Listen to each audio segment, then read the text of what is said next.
ओम नमो भगवते वासुदेवाय।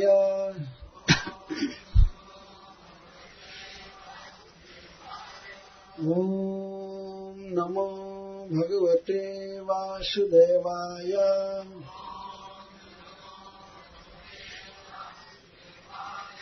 ओम नमो भगवते वासुदेवाय।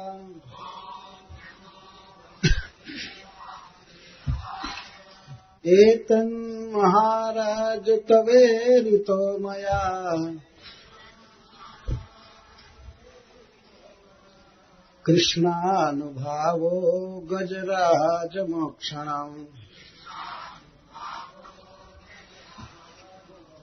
18वें पृष्ठ पर है, शुरू में यथानुकीर्तयन्ति तत्।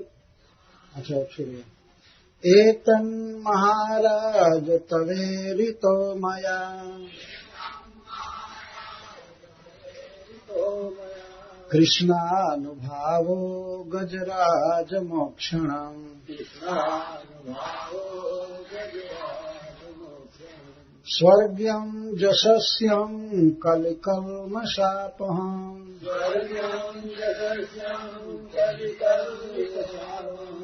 दुःस्वप्ननाशं कुरु वर्ज शृण्वताम्।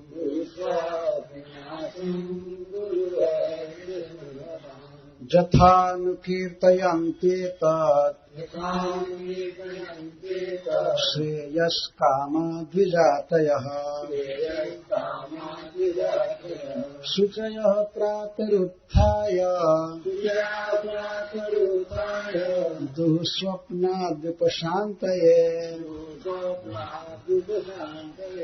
इदमाह हरिः प्रीतो गजेन्द्रं कुरु सत्तमा। शृण्वतां सर्वभूतानां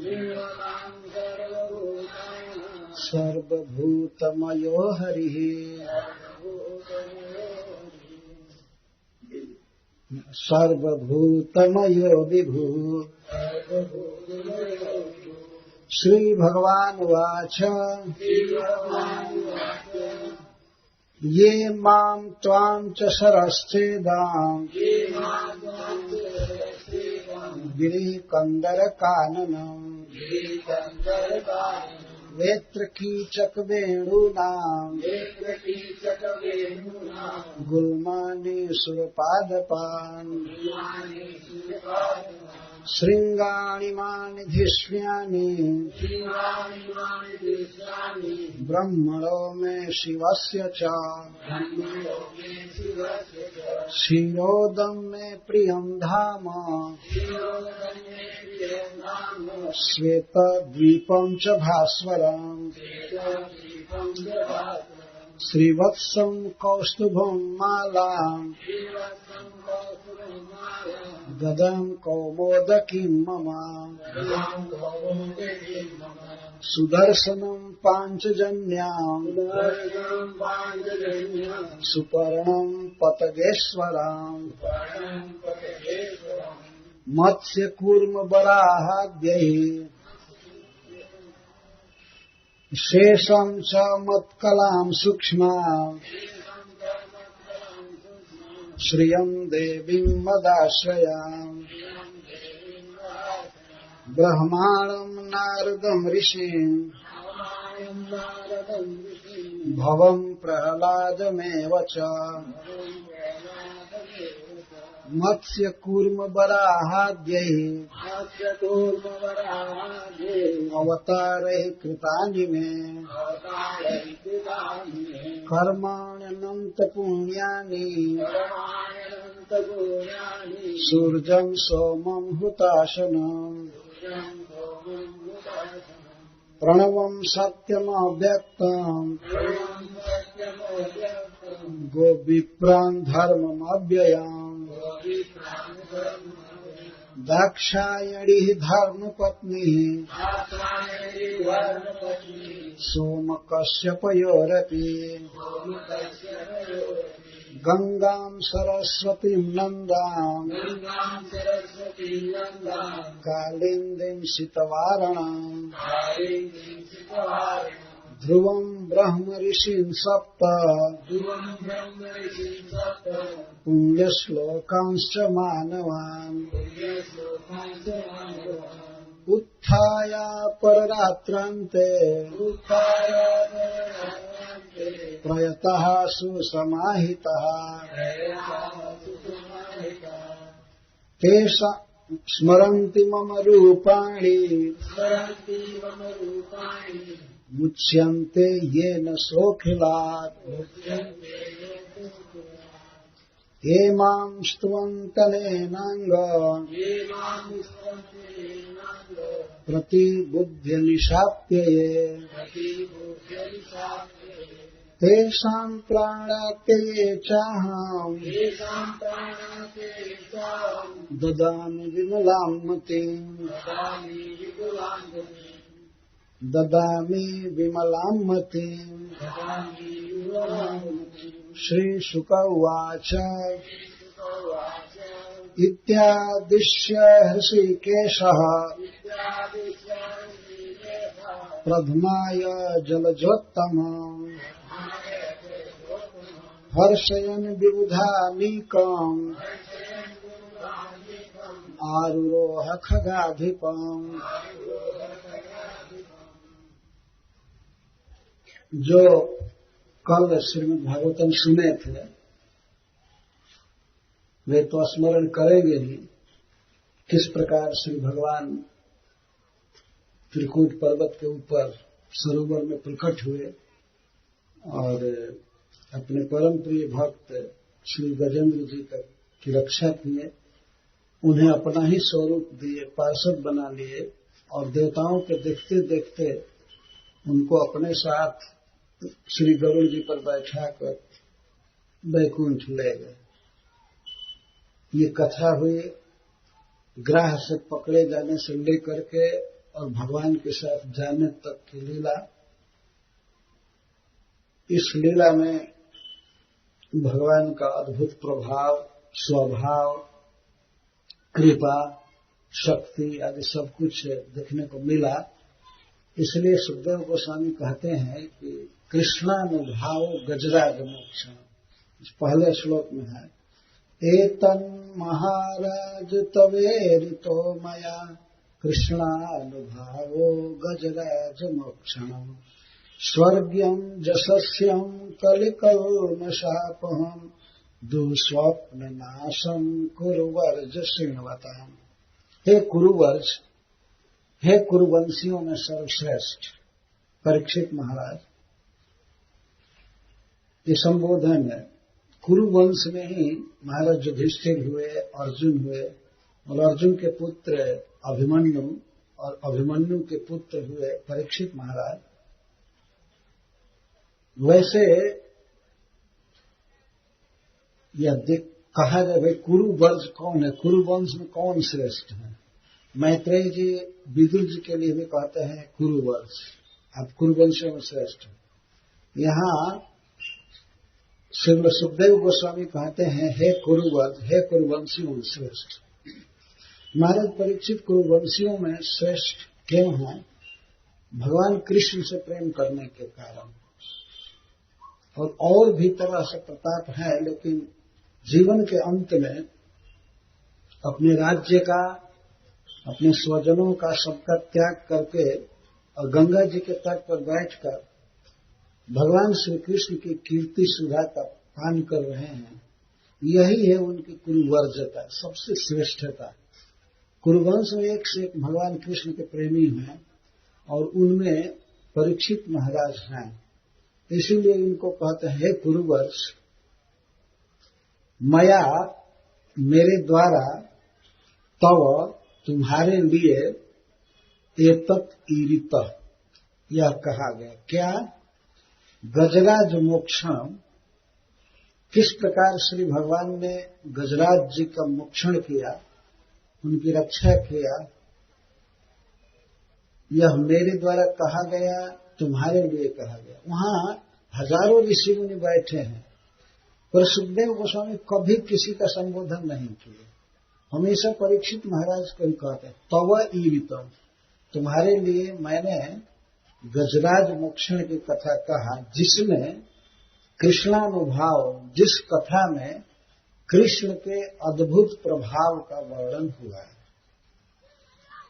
भगवान अपने भक्त से कितना स्नेह करते हैं, कितना उनका भाव है अपने भक्त के प्रति, इस अनुभाव का इसमें वर्णन किया गया। इसको अनुभाव का भाव एक होता है, भाव का मतलब है प्रेम, स्नेह, और अनुभाव का मतलब होता है, भक्ति रस सिंधु में लिखा गया है, जो हमारे भाव को प्रकट करे उसको अनुभाव कहते हैं। अनुभाव, जैसे भक्त का भाव होता है भगवान के प्रति, लेकिन उस भाव को जब वो प्रकट करता है, प्रकट होता है जिस लक्षण से, तो उस लक्षण को अनुभाव कहते हैं। भाव के बाद अनुपश्चात जो क्रियाएं होती हैं उस अनुभाव कहते हैं। जैसे भक्त कभी रोता है, कभी भगवान को पुकारता है, कभी उसमें कपकपी आ जाती है, वो स्तंभित हो जाता है, इसको अनुभाव कहते हैं। तो भगवान का अनुभाव इस तरह से गरुड़ के उस तेज रफ्तार पर चढ़ करके और दौड़ करके आना और गरुड़ को भी छोड़ देना, फिर अपने भक्त को सरोवर से निकालना, ग्रह का मुख फाड़ना, गजेंद्र का पैर निकालना और तुरंत ही पार्षद शरीर दे देना, यह है भगवान का प्रेम, अनुभाव। भाव को प्रकट कर रहा है कि भगवान अपने भक्त से इतना स्नेह करते हैं। इस प्रकार का स्नेह, हम लोग जिस प्रभु का भजन कर रहे हैं वो हमारे थोड़े से भजन को भी बहुत अधिक मानते हैं। उनको एक तुलसी का पत्ता दिया जाता है तो वे उसको हिमालय से भी बड़ा अमाउंट मानते हैं कि इस भक्त ने हमको बहुत दिया। यह उनका अनुभाव है। यदि भगवान इस तरह नहीं आते तो कैसे पता चलता कि भगवान अपने भक्त से इतना स्नेह करते हैं।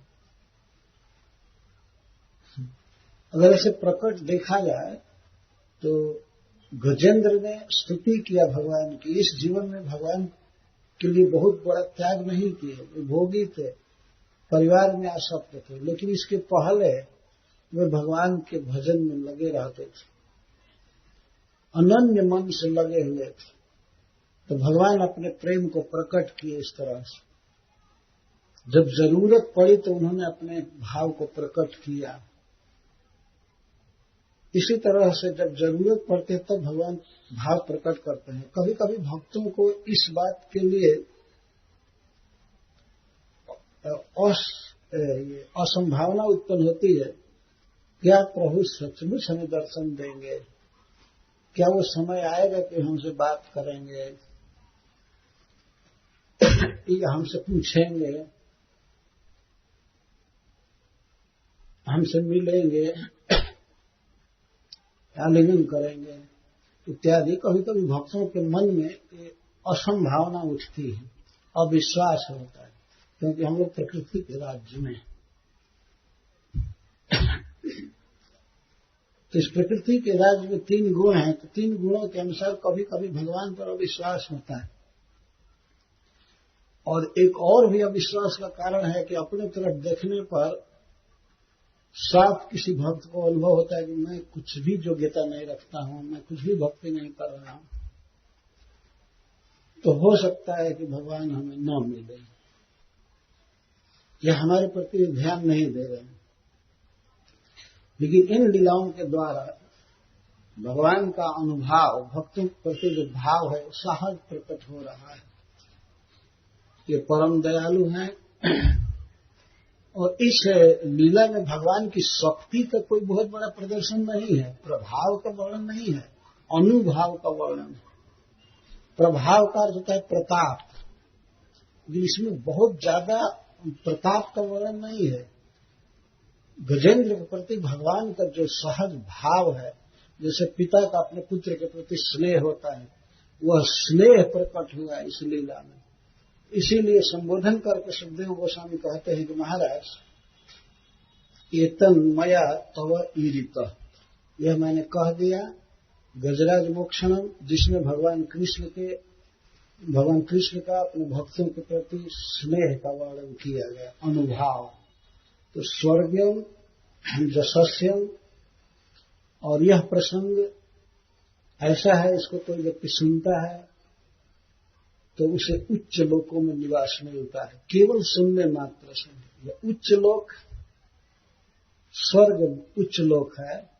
और वैसे स्वर्गम, स्वर्ग का अर्थ होता है वैकुंठ भी, अतः वैकुंठ में रहने को उसको मिलता है, इसको भी स्वर्ग कहेंगे। स्वर्गम स्वे गीयते इति स्वर्ग, भगवान को कहते हैं स्वर्ग। स्वर्ग में जिनका गीत गाया जाता है उनको स्वर्ग कहते हैं। विष्णु भगवान का नाम है, विष्णु सहस्त्र नाम में ये नाम है भगवान का, स्वर्ग। तो स्वर्ग में जिनका गान होता है वे है स्वर्ग। तो स्वर्गाय का अर्थ वो व्यक्ति भगवान को प्राप्त करता है, वैकुंठ को प्राप्त करता है। श्रीवता, केवल सुनने मात्र से, और अधिकार का निरूपण नहीं किए कि कैसा श्रोता चाहिए, कुछ भी, केवल सुने। जशस्यम, उसका जश बढ़ता है, भगवान का वो भक्त हो जाता है, और भक्त के रूप में उसकी ख्याति सारे संसार में फैलती है, जैसे गजेंद्र की फैली। गजेंद्र ने भगवान की भक्ति किया, परंतु गजेंद्र का यश सारे ब्रह्मांड में फैला। सारे देवताओं ने अपने आंख से देखा कि भगवान उनको अपने साथ वरुण जी पर ले गए वैकुंठ। ये है जस, जुग जुग तक जस गाया जाएगा गजेंद्र जी का। वे चले गए भगवान के धाम में, लेकिन उन्होंने जो भजन किया और भगवान ने उनके प्रति जैसा स्नेह किया, तो भगवान की कीर्ति गाई जाएगी, और भगवान की कीर्ति के साथ भक्त की कीर्ति भी सदा गाई जाएगी। आज भी हम लोग कहते हैं ना, ये गजेंद्र उपाख्यान है। ये गजेंद्र उपाख्यान नहीं है, वास्तव में यह कृष्णानुभाव है।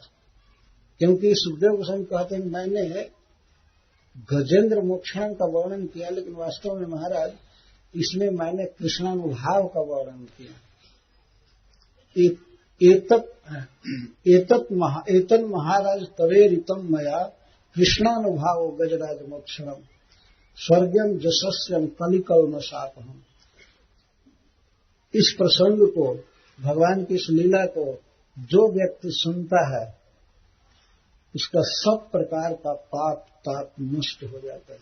कलिजुग उसे दुखी नहीं कर सकता है। कलिकल में शापहम, कलिजुग में अनेक पाप जीव करता है, लेकिन सारे पाप नष्ट हो जाते हैं इसको सुनने मात्र से। हरे कृष्णा कृष्णा कृष्णा हरे हरे, हरे राम राम राम हरे। श्रृण्वताम, और दुःस्वप्न नाशम कुरुवर्ज श्रृण्वताम। हे कुरुवंशी श्रेष्ठ अर्जुन, परीक्षित महाराज, दुःस्वप्न नाशम, यह प्रसंग सुनने मात्र से दुःस्वप्न का नाश हो जाता है। दुःस्वप्न का अर्थ है दूषित सपना, खराब सपना। जब कोई व्यक्ति बहुत पाप करता है तो उसको बहुत खराब सपने आते हैं, और ऐसे ऐसे सपने आते हैं जो आगे चल करके वो सत्य होने वाले होते हैं। इसको दुःस्वप्न कहा गया। खराब सपना व्यक्ति देखा, और ऐसा सपना जो आगे सत्य होने वाला है। सपना के कुछ लक्षण होते हैं, किस रूप में, टाइम आदि, कब देखा, कैसे देखा, वो कुछ सत्य होते हैं सपने। कोई बहुत भयानक घटना जीवन में होने वाली है, यहां तक कि मृत्यु होने वाली है, लेकिन इस प्रसंग को कोई सुने तो उसकी मृत्यु टल जाएगी, नहीं होगी। दुःस्वप्न नाश करते। दुःस्वप्न से तात्पर्य वह कर्म फल जो आने वाला है, उसको प्रारब्ध कहते हैं। चालू हो गया है, आने वाला है, लेकिन वह भी टल जाएगा। बड़ा से बड़ा संकट आता ही रहता है मनुष्यों पर, बहुत ही आसानी के साथ केवल इस प्रसंग को सुनने से वह संकट टल जाएगा। कुरुवर्ज श्रृण्वताम, इसके कई प्रभाव बता रहे हैं। स्वर्गम जशस्यम कलमशापहम और दुःस्वप्न नाशम, 4।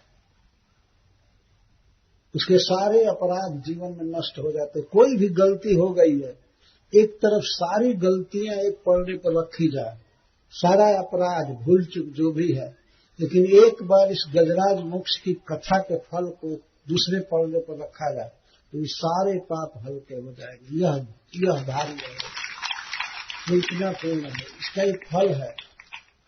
ये सुखदेव गोस्वामी बोल रहे हैं।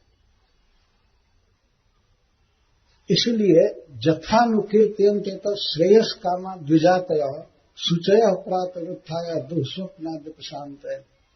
अतः जो भी ब्राह्मण, क्षत्रिय, वैश्य या कोई भी व्यक्ति जो श्रेयस कामा, अपना हित चाहते हैं, अपना कल्याण चाहते हैं, तो वे प्रातः उत्थाय, भोर में उठ करके, शुचय, स्नान करके, तिलक करके, पवित्र हो करके और इसका पाठ करते हैं। इस प्रसंग को पढ़ते हैं, चिंतन करते हैं। कीर्तयन्ति एतत् दुःस्वप्नादि उपशांत, दुःस्वप्न आदि को शांति के लिए, आगे जीवन में कोई संकट न आवे, भावी आसन्न संकट भी टल जाता है। आसन्न संकट कहते हैं जो बिल्कुल निकट आ चुका है और किसी भी दूसरे उपाय से उस कर्म के बंधन को नष्ट नहीं किया जा सकता है, लेकिन भगवान का नाम, भगवान की कथा ऐसी है कि उससे व्यक्ति बच जाएगा, उस संकट से बच जाएगा। उसमें इस प्रसंग का ये महत्व है। दुःस्वप्न आदि की शांति के लिए, संकट से बचने के लिए भक्त लोग सवेरे भोर में उठ करके और स्नान आदि करके इसका पाठ करते हैं। प्रातः उत्थाय, सुखदेव गोस्वामी जैसा विरक्त व्यक्ति बोल रहा है, भोर में उठना चाहिए, यह भक्ति है।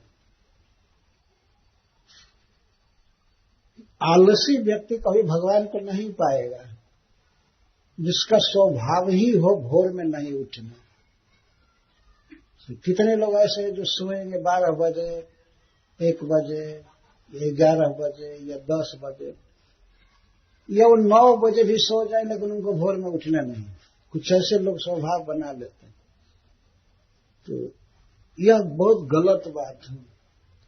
द्विजातय प्रातः उत्थाय, शुद्ध रहना चाहिए, शुचय, स्नान करना चाहिए, सवेरे उठ जाना, क्योंकि जीवन में सोना एक व्यर्थ अवसर है।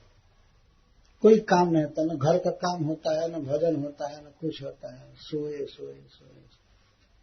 कुछ लोग बहुत सोते हैं।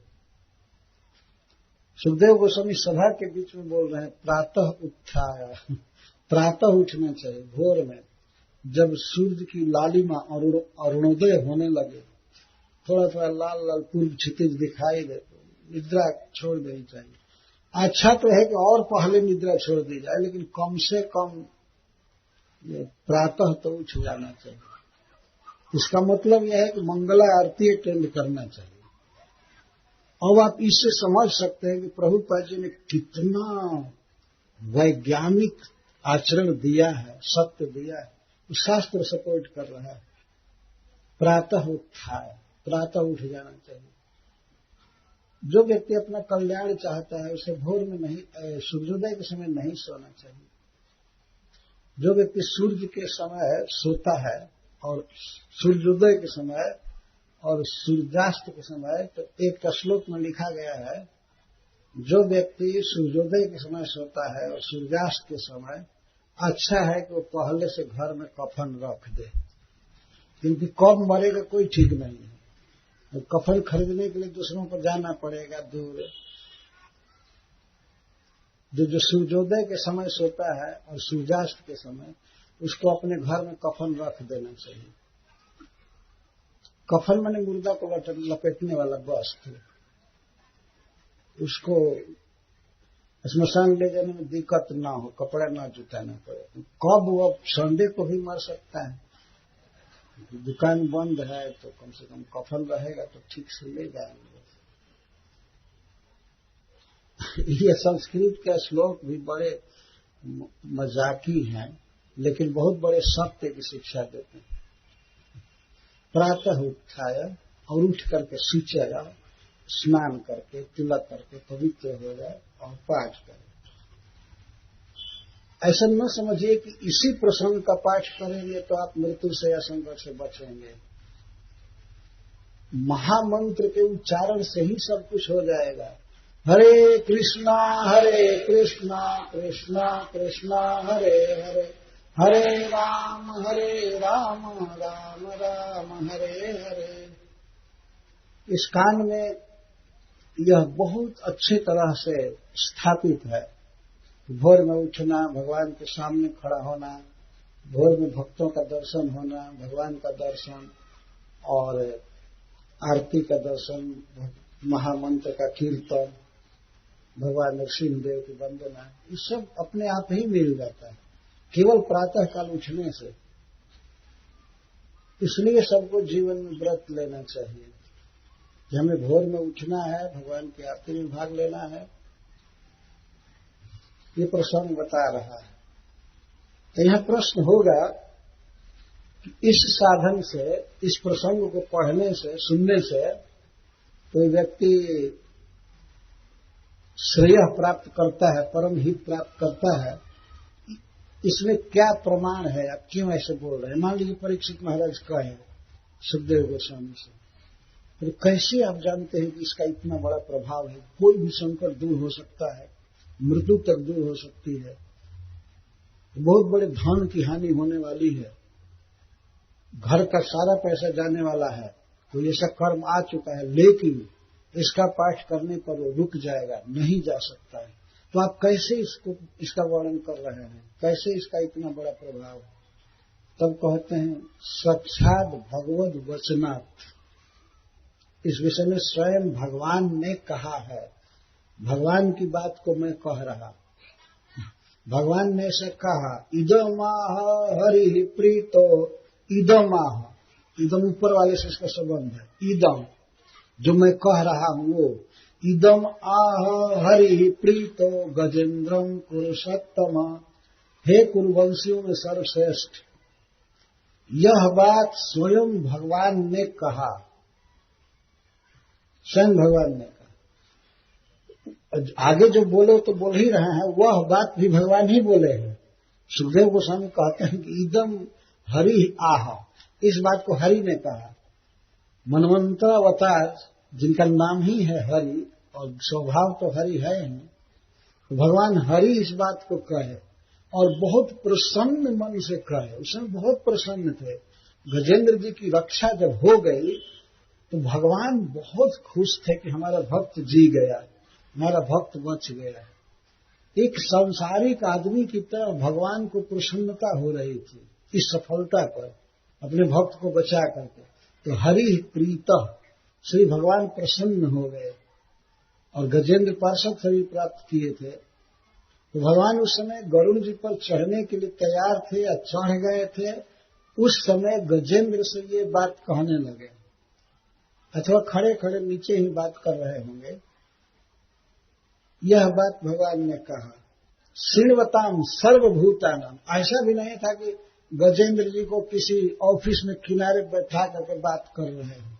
श्रृण्वताम सर्वभूतानाम, सारे जीव, ब्रह्मा जी, भगवान शिव, भगवान इंद्र और सारे देवता सुन रहे थे जो वहां जुटे हुए थे।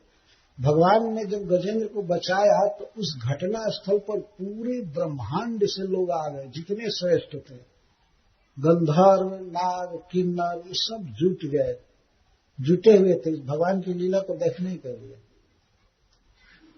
तो उन सबके सुनते सुनते भगवान हरि ने यह बात कहा जो मैं कह रहा हूं। ऊपर वाला भी बात कहा कि जो व्यक्ति इस कथा को सुनता है उसे स्वर्ग मिलता है, उसका यश बढ़ता है, उसके कलिकाल के पाप नष्ट होते हैं और उसका दुःस्वप्न नष्ट होता है। इस बात को स्वयं भगवान ने कहा और हूबहू भगवान क्या बोले मैं पूरा सुना रहा हूं। अब यह बात तो कहे ही और श्री भगवान को ही रिले कर रहे हैं। अब सुखदेव गोस्वामी, श्री भगवान वाच, तो श्री भगवान बोले, सभी जीवों के, सभी देवताओं के सुनते सुनते सबके बीच में भगवान ने कहा, खुल्लम खुला इस सत्य को कहा। श्री भगवान वाच, श्री भगवान क्या कहते हैं, ये माम त्वाम च सर्वस्वेदम, हे गजेंद्र,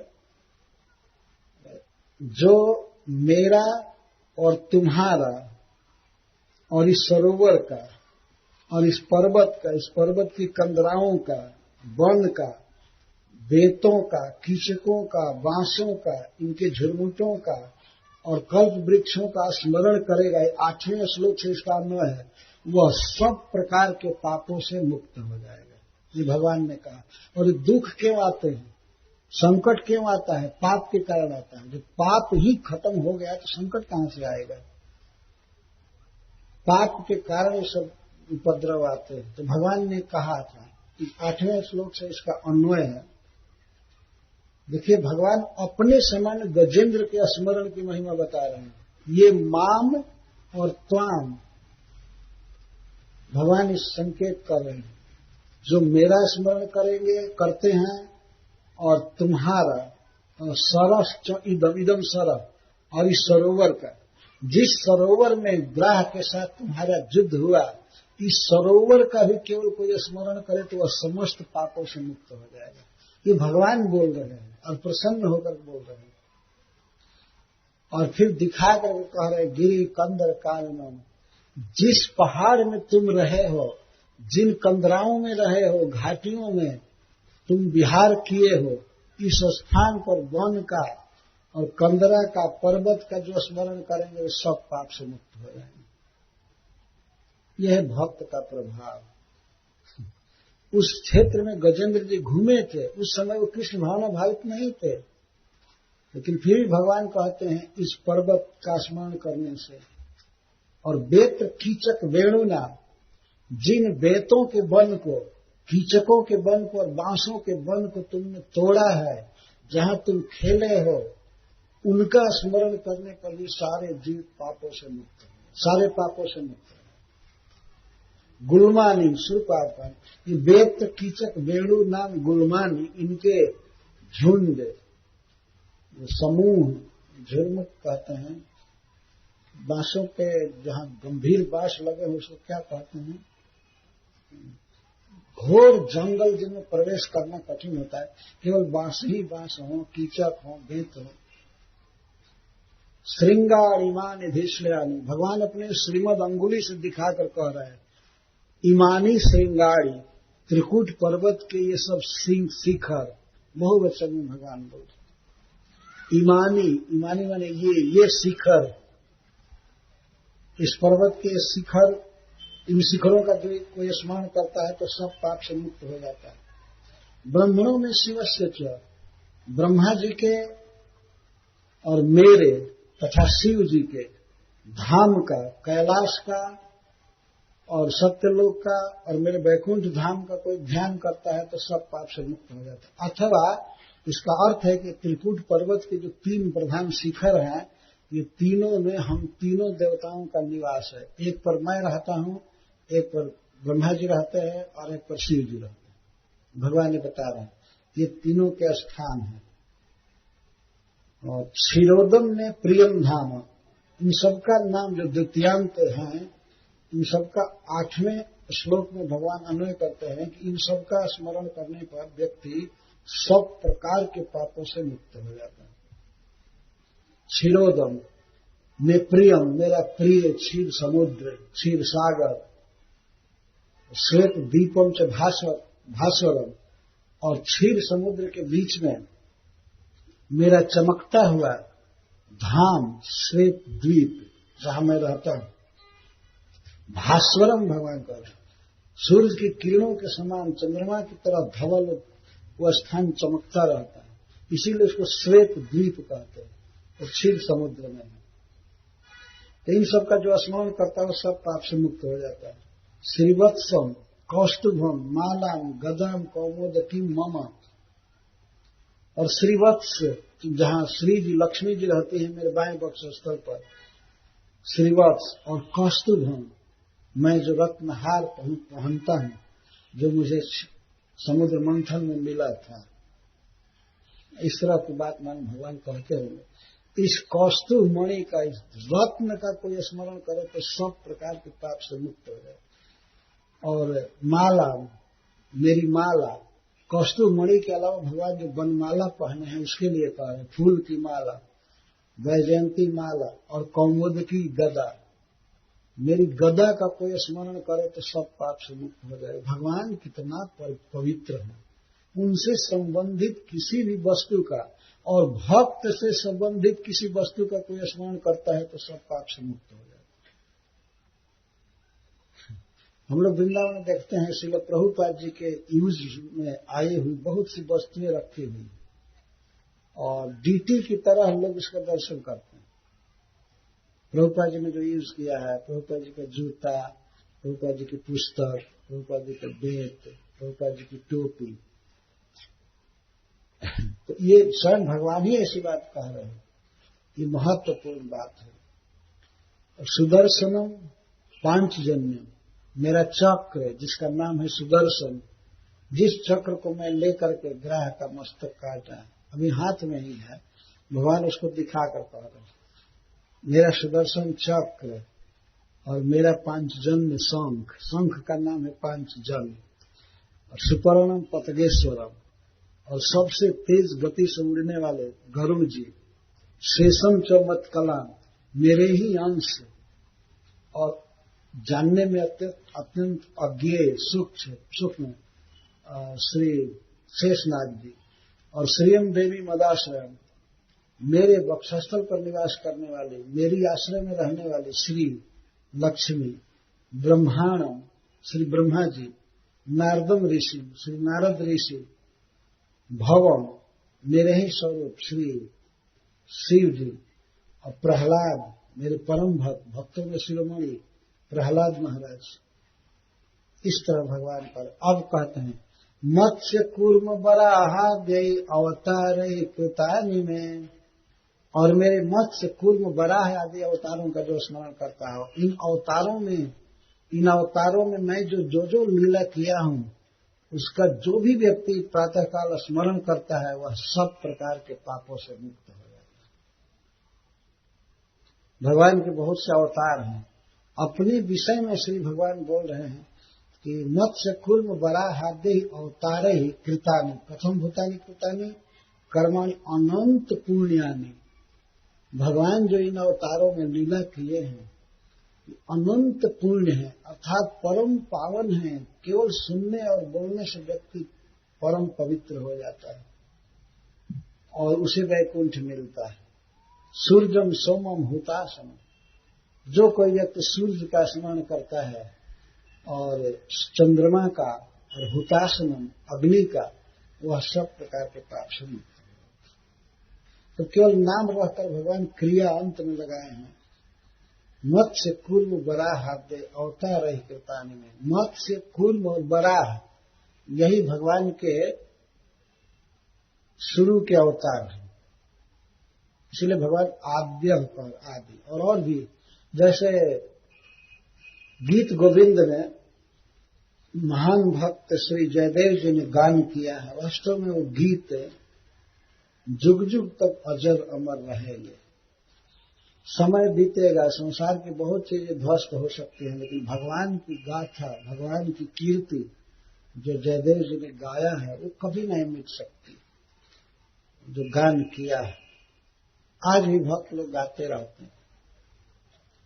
प्रलय पयोधि जले धृतवान शिवेदम विहित वहित चरित्रम खेदम केशवधृत मीन शरीर जय जगदीश हरे, जय जगदीश हरे, जय जगदीश हरे।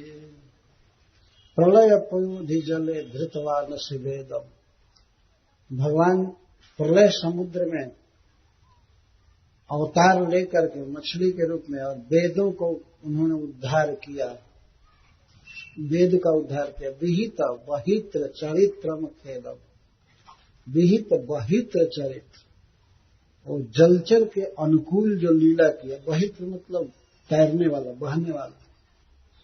मत्स्य के रूप में जो भगवान ने अवतार किया वो अखेदम, विहित वहित्र चरित्रम अखेदम, भगवान का वह चरित्र अखेदम सब प्रकार के दुख को दूर कर देता है। अथवा भगवान का वह चरित्र प्रलय काल में भी निश्चिंत था, कोई घबराए नहीं थे भगवान।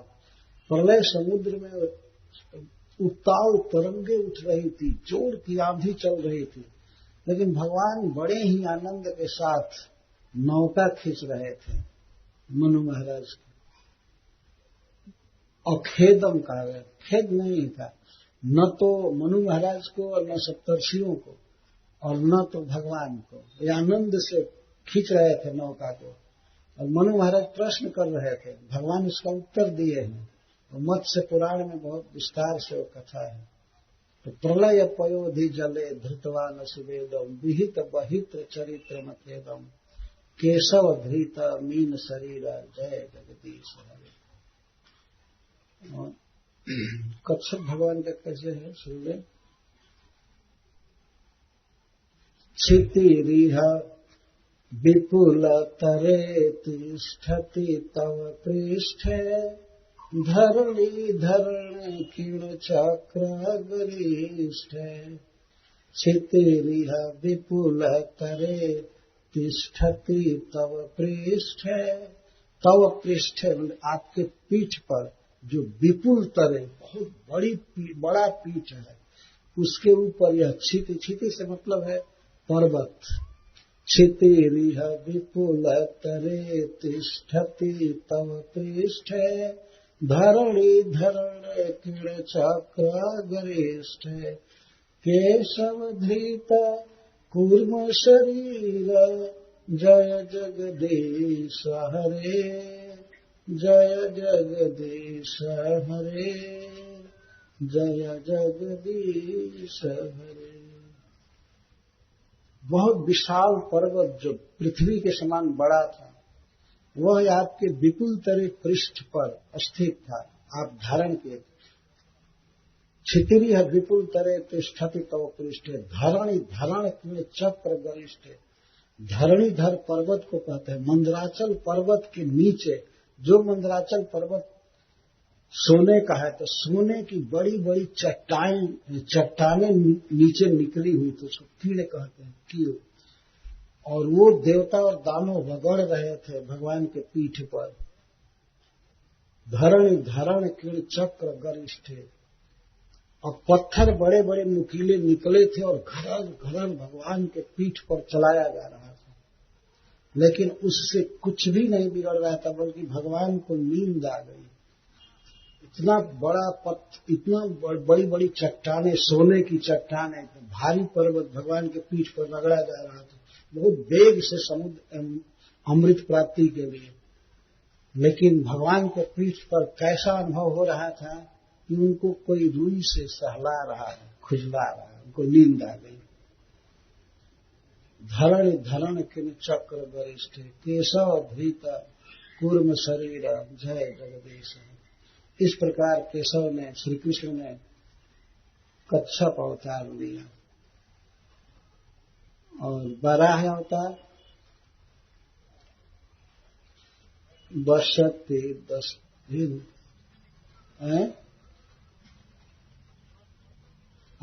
वसति दशन शिखरे धरणी तव लग्ना। शशिनी कलंक कलेवा निमग्ना। केशव धृत शुकर रूप जय जगदीश हरे।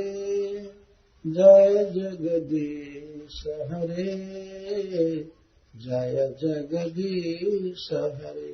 तो दशन शिखर है, आपके दांतों के शिखर पर, अग्रभाग पर बसती धरणी, या धरणी बस रही थी। इस पृथ्वी को भगवान अपने दांतों के शिखर पर, अग्रभाग पर उठा करके स्थित। बसती धरणी, बसती दशन शिखरे धरणी तो लग्ना, वो लग्न थी, गिर नहीं सकती थी। भगवान अपने दांतों पर पृथ्वी को बहुत अस्थिर बसाए थे। शशिनी कलंक कलेव निमग्ना। कैसी पृथ्वी लग रही थी जैसे चंद्रमा में शशि में कलंक कला निमग्ना। भगवान के उज्ज्वल दांतों पर पृथ्वी कैसे लगी हुई थी, छोटी सी दिखाई पड़ रही थी, जैसे चंद्रमा में कलंक कला, काली काली पृथ्वी दिखाई दे रही। बसती दशन शिखरे धरणी तव लगना, शशिनी कलंक कलेव निमग्ना, केशव धृत सुकर रूप जय जगदीश। और चौथा अवतार भगवान वामन देव का अवतार, छलयसि विक्रमणे बलिमद भूत वामन, पद नख नीर जनित जन पावन, केशव धृत वामन रूप जय जगदीश हरे, जय जगदीश हरे, जय जगदीश हरे।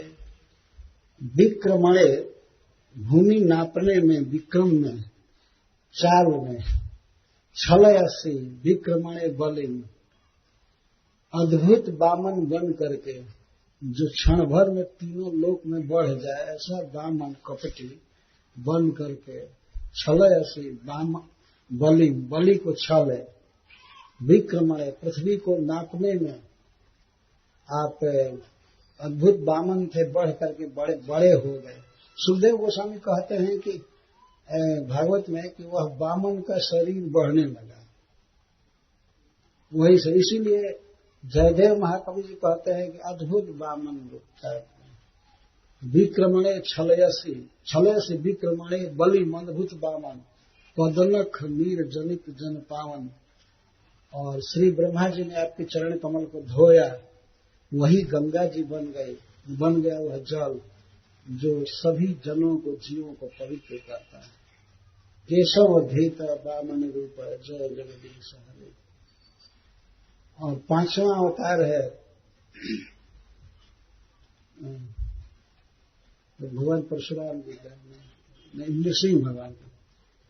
तव कर कमल वरे नख मद भूत श्रृंगम, दलित हिरण्य कशिपु तनु भृंगम, केशव धृत नरहरि रूप जय जगदीश हरे, जय जगदीश हरे, जय जगदीश हरे।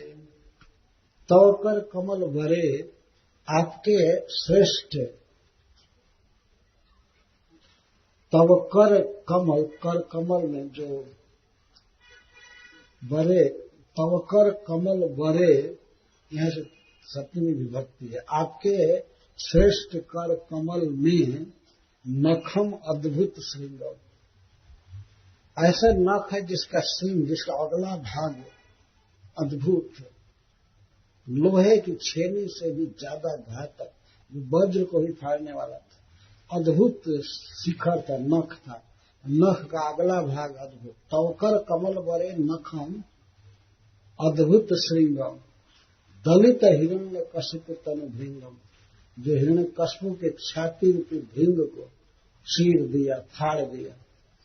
ऐसे भगवान कृष्ण को मैं नमस्कार करता हूं जिन्होंने नृसिंह रूप धारण किया। केशव धृत नरहरि रूप जय जगदीश हरे।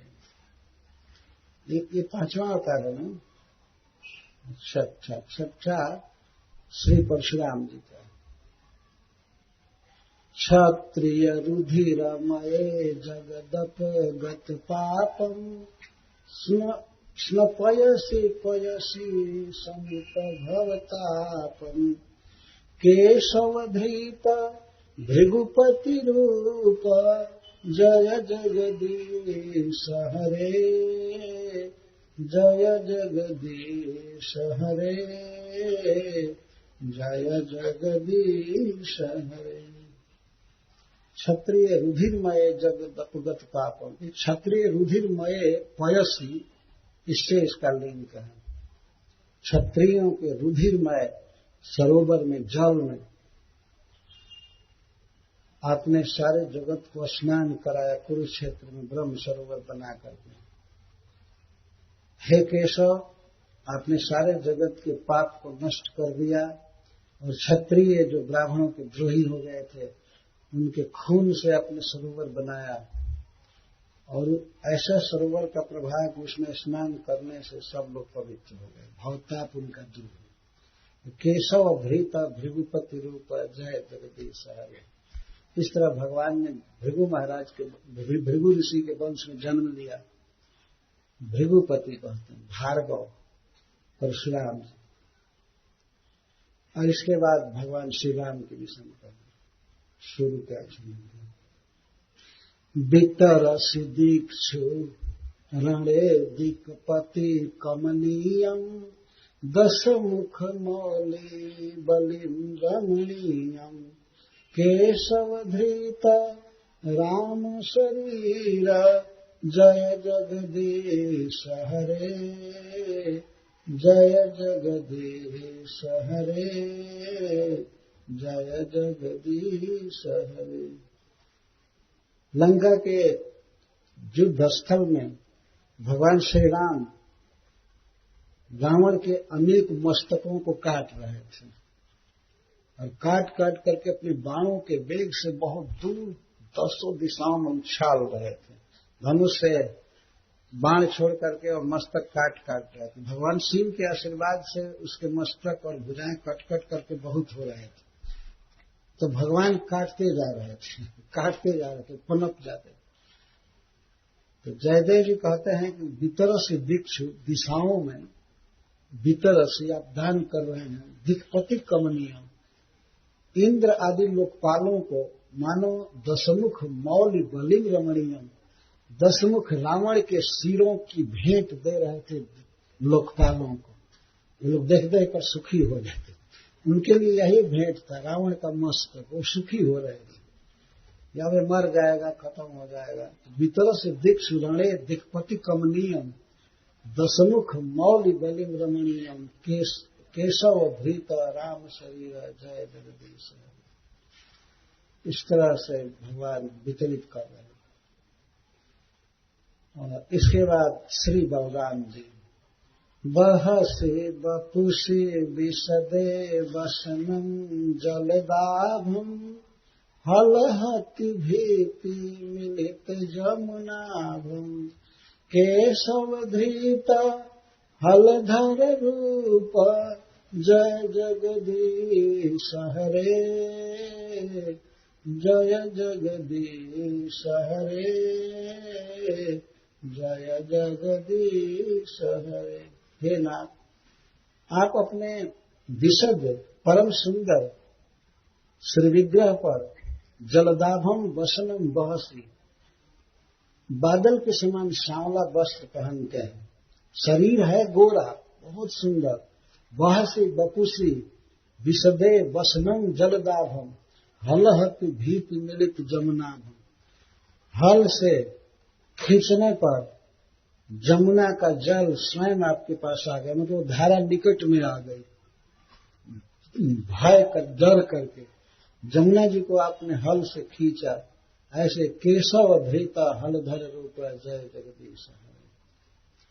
इसके बाद भगवान बुद्ध का वर्णन करते निंदसि यज्ञ विधेरः श्रुति जातम सदय हृदय दर्शित पशुघातम केशवधृत बुद्ध शरीर जय जगदीश हरे जय जगदीश हरे जय जगदीश हरे।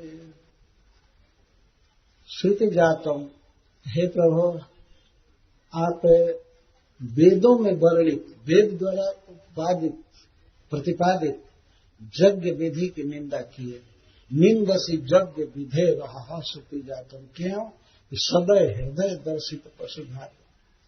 आपका हृदय बहुत दयालु था, जीवों पर इतना अत्याचार हुआ था, पशुओं की हत्या की जा रही थी यज्ञ के नाम पर, तो आपने इसको दिखाया। आपका सदय हृदय इसको सह नहीं पाया, इसलिए आपने वेद की निंदा किया।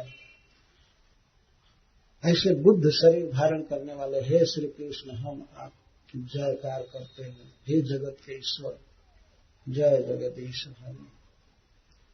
और अंत में कल्कि भगवान का रूप धारण किए भगवान कृष्ण, उसको कहते हैं म्लेच्छ निवह निधने कलयसी करबालम धूमकेतुमिव किमपि करालम केशवधृत कल्कि स्वरूप जय जगदीश हरे, जय जगदीश हरे, जय जगदीश हरे।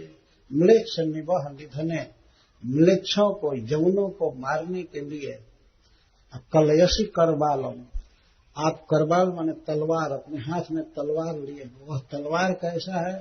धूमकेतु में वह किमपि करालम, धूमकेतु तारा की तरह महाभयानक तलवार लेकर के म्लेच्छों का, यवनों का वध करेंगे आप भविष्य में।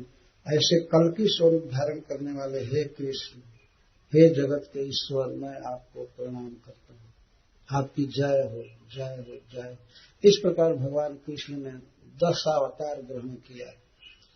तो भगवान यहाँ पर स्वयं अपने अवतार और लीलाओं का अनुमोदन कर रहे हैं। मत्स्य कूर्म वराहादय अवतार ही कृतानि में कर्माण अनंत पुण्यानि सोमम सूर्यम सोमम होता। इन सबको संहार करके एक जगह पढ़ना चाहिए कि इसका स्मरण करने से, इसका स्मरण करने से सूर्य, चंद्रमा, अग्नि, प्रणवम, ओंकार वेदों का सार है, और सत्यम, सत्य, सत्य का अर्थ भक्ति, भगवान की जो भक्ति है यही है सत्य। भगवान का नाम सत्य है, गुण सत्य है, यह सत्य का अर्थ है महामंत्र। हरे कृष्णा कृष्णा कृष्णा हरे हरे, हरे राम राम राम हरे हरे। इसका जो स्मरण करता है वह सब पाप से मुक्त हो जाता है। अव्यक्त मेरी शक्ति, प्रकृति, इसको अव्यक्त कहते हैं।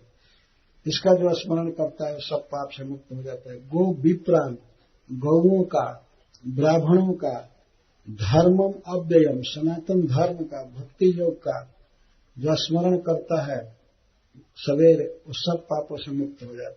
दाक्षायणी, प्रजापति दक्ष की जितनी भी पुत्रियां हैं उनमें से कुछ धर्म की पत्नी हैं, धर्म पत्नी, धर्म की 10 पत्नियां बनी, और कुछ सोम की 27 पुत्रियां दक्ष प्रजापति की चंद्रमा को दी गई, और इसके अलावा 13 पत्नियां कश्यप जी को दी गई, और भी 4 विवाह हुआ था दूसरे से। तो दक्ष प्रजापति की जो 60 कन्याएं हैं, जिनमें सबसे श्रेष्ठ हैं अदिति, दीति, सुरसा, इला, बहुत सी बच्चियां, उनकी कन्याएं हुई। उन कन्याओं का स्मरण करने पर व्यक्ति सभी पापों से मुक्त हो जाएगा। ये भगवान के वचन है। दाक्षायणी, उनमें से कुछ धर्म की पत्नी है और कुछ सोम की और कश्यप जी की शेष। माता अदिति और दीति ये सब कश्यप जी की पत्नी है। गंगाम सरस्वती नंदाम कालिंदीम शीतवारणम, गंगा जी उस अवसर पर ये सब लोग आए भी हैं। इनमें से कोई प्रतिनिधि आया है इस घटना में, इसलिए भगवान देख करके सबको कह रहे हैं। गंगा जी भी वहां प्रकट हुई थी, सरस्वती, नंदा, गंगा जी की एक धारा है नंदा, कालिंदी, जमुना जी, शीतवारण, और उजले हाथी, चंद्रमा की तरह उजले हाथी हैं, कैलाश पर्वत की तरह चांदी की तरह उजले ऐरावत। ऐरावत उस अवसर पर बहुत खुश थे कि हमारी जाति का उद्धार भगवान ने किया, हमारी जाति का वैकुंठ गया, हाथी का उद्धार किया। इसलिए ऐरावत जी खूब नाच रहे थे वहां पर। भगवान कहते हैं इस ऐरावत का जो स्मरण करेगा वो सभी पापों से मुक्त हो जाएगा। ऐरावत कोई न कोई संबंध है इस लीला से सबका। ध्रुवम ब्रह्म ऋषि सप्त, ध्रुव महाराज, सप्तर्षि गण और पुण्य श्लोकांश मानवान, पवित्र कीर्ति वाले जैसे इक्ष्वाकु महाराज या प्रियव्रत महाराज और उत्तानपाद आदि का जो स्मरण करेगा सभी पापों से मुक्त हो जाएगा। अब इतना नाम ले करके जैसे भगवान यहाँ पर कहे मेरा तुम्हारा इस सरोवर का, पर्वत का, कंदरा, कानन, बेत, कीचक, वेणु, इनके झुरमुटों का, कल्प वृक्षों का, इन 3 शिखरों का, जो शिव हमारे शिव जी के, ब्रह्मा जी के धाम है,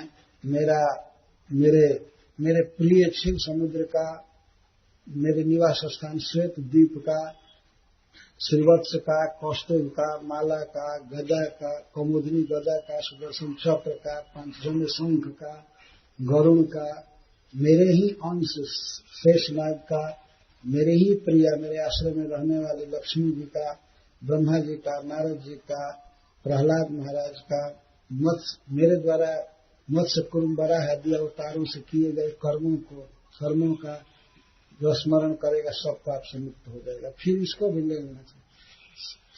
सूर्य का, चंद्रमा का, अग्नि का, प्रणव का, सत्य का, अव्यक्त का, गौओं का, ब्राह्मणों का, अव्यय धर्म का, दक्ष प्रजापति कन्याओं का, जो धर्म की पत्नियां हैं, कश्यप जी की पत्नियां हैं और उसमें से कुछ सोम की पत्नियां हैं, उनका, तथा गंगा जी का, सरस्वती जी का, नंदा का, कालिंदी का और उज्ज्वल हाथी ऐरावत जी का, ध्रुव का, सप्तर्षियों का, पवित्र कीर्ति मानवों का, उत्थाय पररात्रांते प्रयता सुसमाहिता स्मरन्ति मम रूपाणि मुच्यन्ते येन सौखिला।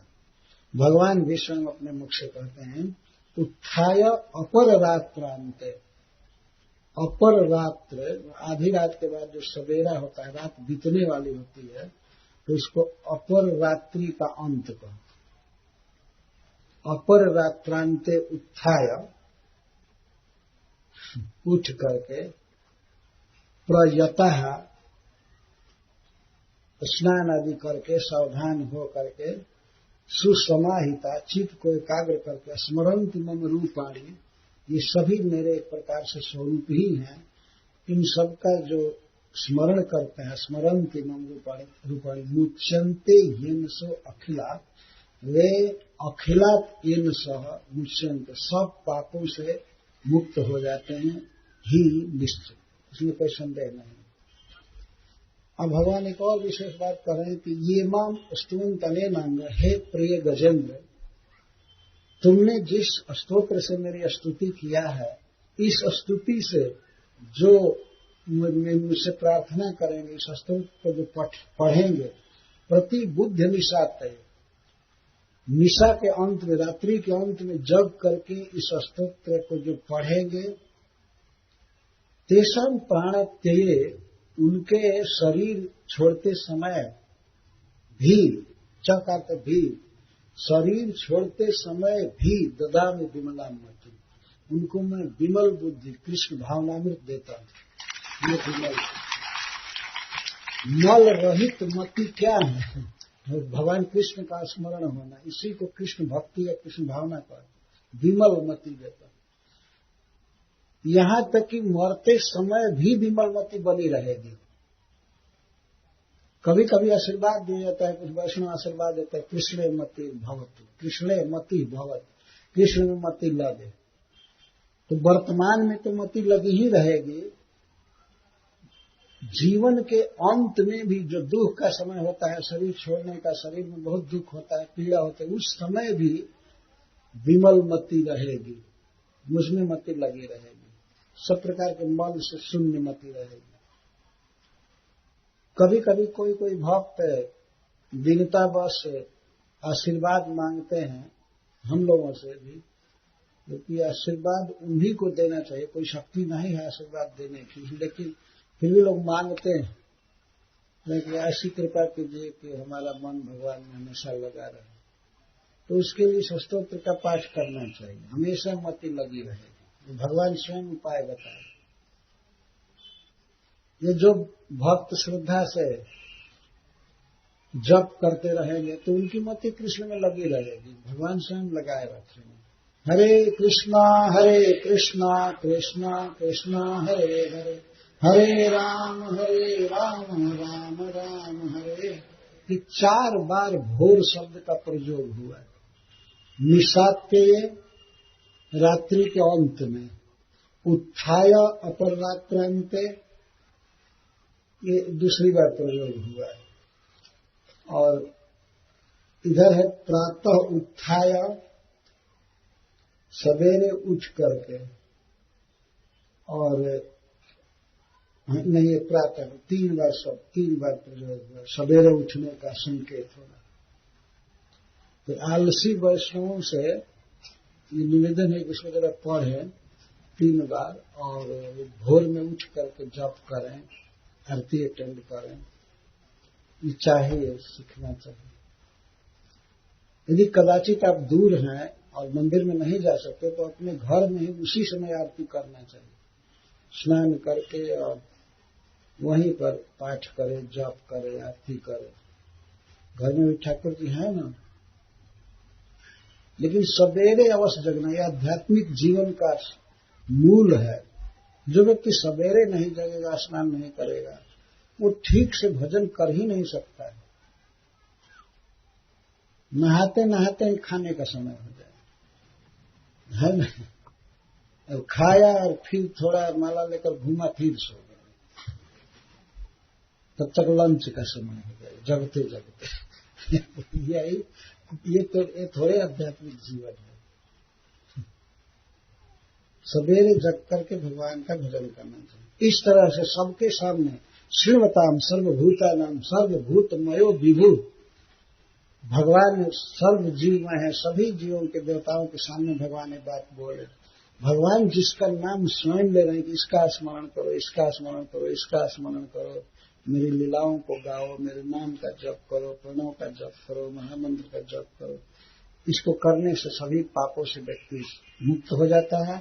अतः वह जीवन में पूर्ण सुखी रहता है, और बाद में तो विमलमति के साथ रहेगा ही, मेरे धाम आएगा, इसमें कोई संदेह नहीं। ये भगवान आशीर्वाद दिए। और श्रील सुखदेव गोस्वामी कहते हैं, इत्यादिश्य ऋषिकेश प्रथमा या जलजोत्तमम हर्षयन विबुधानिकम आरोह खगाधिपम। इससे सिद्ध होता है भगवान ने जो प्रवचन कर रहे थे, अभी जमीन पर खड़े थे, किसी ऊंचे पर्वत पत्थर पर, सबको दिखाई पड़ रहे थे। अब इतना कह करके इसके बाद अपना जलजोत्तमम, सबसे उत्तम शंख, विश्व में सबसे सुंदर शब्द देने वाला, बजाए। चाहे एक भुजा से बजाए होंगे, या चाहे 2 भुजा से खाली करते हैं, या 4 भुजा से बजाए, जो भी उनकी इच्छा हो, शंख बजाए। जैसे कोई गाड़ी चलने से पहले बस आदि सीटी दे, वैसे भगवान गरुड़ जिसके चलने से पहले भगवान सीटी दे रहे, बजाए, सब लोग सुन ले, सब लोग देखें। ब्रजेंद्र जी के बैकुंठ जाते समय सभी देखने लगे, भगवान को देख रहे थे। और भगवान ने शंख बजाया, प्रधमाय का अर्थ बजाए, और बजा करके, और इसके बाद खगाधिपम आरूरोह, सबसे श्रेष्ठ खग पक्षीराज गरुड़ जी पर आरूरोह, चढ़े, आरोहण किए। गरुड़ जी अपने पंख को बिल्कुल नीचे कर देते हैं, तो भगवान उस पर चल करके धीरे धीरे ऊपर आकर के, कभी उस समय बैठे नहीं थे, खड़े थे, सबको दर्शन दे रहे थे। और तब गरुड़ जी पंख मारे और शंख बजाते हुए भगवान चले गए। शंख बजा करके चढ़े और फिर शंख बजाए होंगे। इस तरह चल मन वृंदावन में रहिए, वैकुंठ में चले गए भगवान। बताइए उस समय कितना प्रत्यक्ष साक्षात्कार होता होगा, विश्वास बना रहता होगा, भगवान है, भगवान का धाम है, और भगवान के धाम में जाया जा सकता है। अब इस समय तो कोई देखता नहीं है कि कोई भगवान के धाम में गया मर करके, या जीवित कहाँ गया। यहाँ से ज्यादा लोग देखते हैं कि उड़ करके दिल्ली गया, न्यूयॉर्क गया, वहीं उतर गया। वैकुंठ में कौन गया यहाँ से कोई पता ही नहीं रहता है। इसीलिए लोगों की श्रद्धा नहीं है, भगवान में भजन नहीं करते। अतः सुनना चाहिए कम से कम। सुनने से पता लगता है कि वैकुंठ है, भगवान है। तो इस प्रकार भगवान के भक्तों की कृपा से और श्री भगवान की दया से यह प्रसंग यहाँ पर कहा गया, कहने का सौभाग्य मिला। और आप भक्तों ने यह सौभाग्य दिया हमको, इसके लिए हम आपके कृतज्ञ हैं। आप आए यहाँ नम्र भाव से सुने इस कथा को, यह एक बहुत बड़ी बात है। कथा सुनने आना यह भगवान का आदर है, भगवान का सम्मान है। तो आपने इस तरह कृष्ण को सम्मान दिया, कृष्ण की लीला को सम्मान दिया, गजेंद्र उद्धार की। आप धन्यवाद के पात्र हैं। और विशेष रूप से मुकेश प्रभु जी, जिनके संकल्प से यह श्रीमद् भागवतम पूरा हुआ, और उनके छोटे भाई राधा मोहन प्रभु, मैं उनका बहुत आभारी हूँ, कृतज्ञ हूँ कि उन्होंने आयोजन किया और हजारों लोगों को भगवत भक्ति लाभ का सहयोग दिया, भगवान में प्रेम बढ़ा। और उनके सहयोगी सभी भक्तों को, जिनका मैं नाम नहीं जानता हूं, जिन्होंने सहयोग किया है यहाँ पर, उनको धन्यवाद है। और अवश्य भगवान कृपा करेंगे, जिन्होंने अपने भक्त पर इस तरह से कृपा किया गजेंद्र पर। और धन का वास्तव में ऐसा ही सच्चा उपयोग है। जिस धन के उपयोग से लोगों की मति भगवान में लगे, उन्हें श्रवण कीर्तन का अवसर प्राप्त हो, तो धन का भी बहुत सच्चा उपयोग है। तो भक्तों को खिलाने पिलाने में और सब में जो खर्च किया गया, यह बहुत बड़ी भगवान की दया है। और खर्च करने वालों को भगवान बहुत ज्यादा देते हैं, वो हिसाब जोड़कर नहीं देते हैं वो ऐसे ही देते रहते हैं, भगवान का स्वभाव। और मीरा रोड से रासमंडल प्रभु और दिव्य कृष्ण प्रभु, जो मीरा रोड की कथा में भी अथक प्रयास करते हैं, मेहनत करते हैं। लोगों ने देखा है, मीरा रोड की कथा को सफल बनाने के लिए दोनों भक्त बहुत परिश्रम करते हैं। और यहां भी कर रहे हैं, यहां भी लगे हुए हैं। यहां तक कि दिव्य कृष्ण प्रभु से पूछा गया, आप अनुमोदन करेंगे? तो नहीं, हमको कहाँ फुर्सत, क्या करेंगे? तो ये लाना, ये करना है, करना है। तो ठीक है, यही उनका अनुमोदन है। वास्तव में कथा में आना, कथा सुनना, यह भी एक बहुत भारी अनुमोदन है। कथा का आयोजन करना, ये कथा का अनुमोदन है। तो इन भक्तों के लिए मैं भगवान कृष्ण से शुभ कामना करता हूँ कि हमेशा ऐसे कार्यों में लगे रहें और भगवान इन्हें सुखी रखें, कृष्ण भावना भावित रखें। बहुत अच्छा लगा। और आप सभी भक्तों को धन्यवाद देता हूँ और भगवान